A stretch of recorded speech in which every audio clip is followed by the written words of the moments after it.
ससुराल में वो पहली सुबह आज भी याद है। कितना हड़बड़ा के उठी थी, यह सोचते हुए कि देर हो गई और सब ना जाने क्या सोचेंगे।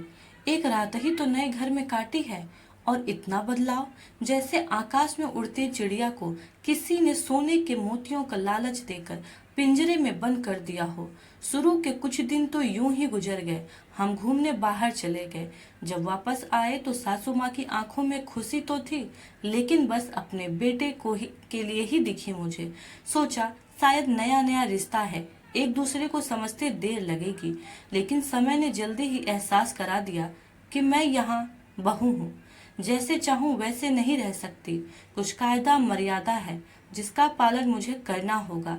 धीरे धीरे बात करना, धीरे से हंसना, सबके खाने के बाद खाना, ये सब आदतें जैसे अपने आप ही आ गईं। घर में माँ से भी कभी कभी ही बात होती थी। धीरे धीरे पीहर की याद सताने लगी। ससुराल में पूछा तो कहा गया अभी नहीं, कुछ दिन बाद। जिस पति ने कुछ दिन पहले ही मेरे माता पिता से यह कहा था कि पास ही तो है, कभी भी आ जाएगी, उनके भी सुर बदले हुए थे। अब धीरे धीरे समझ आ रहा था कि शादी कोई खेल नहीं, इसमें सिर्फ घर नहीं बदलता, बल्कि आपका पूरा जीवन ही बदल जाता है। आप कभी भी उठ के अपने पीहर नहीं जा सकते, यहाँ तक कि कभी याद आए तो आपके पीहर वाले भी बिना पूछे नहीं आ सकते।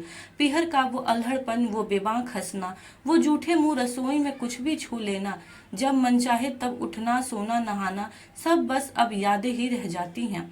अब मुझे समझ आने लगा था कि क्यों विदाई के समय सब मुझे गले लगाकर रो रहे थे। असल में मुझसे दूर होने का एहसास तो उन्हें हो ही रहा था, लेकिन एक और बात थी जो उन्हें अंदर ही अंदर परेशान कर रही थी कि जिस सच से उन्होंने मुझे इतने साल दूर रखा, अब वो मेरे सामने ही आ जाएगा। पापा का ये झूठ कि मैं उनकी बेटी नहीं बेटा हूँ, अब और दिन नहीं छुप पाएगा। उनकी सबसे बड़ी चिंता ये थी कि अब उनका ये बेटा, जिसे कभी बेटी होने का एहसास ही नहीं कराया था, जीवन के इतने बड़े सच को कैसे स्वीकार करेगा। माँ को चिंता थी कि उनकी बेटी ने कभी एक गिलास पानी का नहीं उठाया तो इतने बड़े परिवार की जिम्मेदारी कैसे उठाएगी। सब यह विदाई और मेरे पराये होने का मर्म जानते थे, सिवाय मेरे। इसलिए सब ऐसे रो रहे थे जैसे मैं डोली में नहीं, अर्थी में जा रही हूँ। आज मुझे समझ आया कि उनका रोना गलत नहीं था। हमारे समाज का नियम ही ये है, एक बार बेटी डोली में विदा हुई तो फिर वो बस मेहमान ही होती है घर की।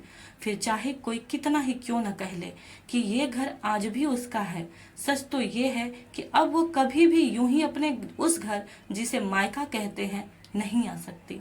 हजारों समस्याओं और परेशानी आने पर भी उसी को हल करना है, हंसते हुए, गम छुपाते हुए।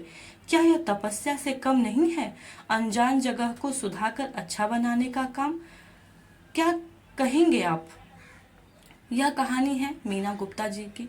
यदि आप इस कहानी से कोई भी विचार आपके मन में आए तो कृपया कमेंट में लिखिए, और आपको हमारी कहानी अच्छी लगी हो तो प्लीज़ वीडियो को लाइक करिए, चैनल को सब्सक्राइब करिए।